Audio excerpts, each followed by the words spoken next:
Magluto naman tayo ngayon ng braised chicken wings with potato o sa Chinese, tinatawag nilang Sui Jai Man Kayek. Napakasimple lang itong dish na to, kahit siguro nakapikit ka ay kayang-kaya mo tong lutuin. Kailangan lang natin dito ng chicken wings at potato. At sa pangpalasa naman, soy sauce, oyster sauce at rock sugar lang ang kailangan.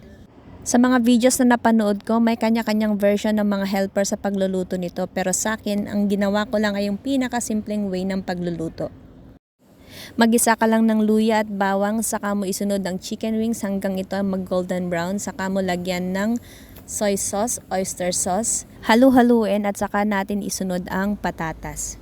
Pagka okay na, saka naman natin lagyan ng tubig at ang rock sugar para mabalanse ang lasa ng soy sauce at oyster sauce. Saka natin takpan hanggang sa ito'y maluto at i-check kung malambot na ang patatas at kung ito'y malambot na ibig sabihin ay luto na. And then, ready to serve. Thank you for watching. Bye!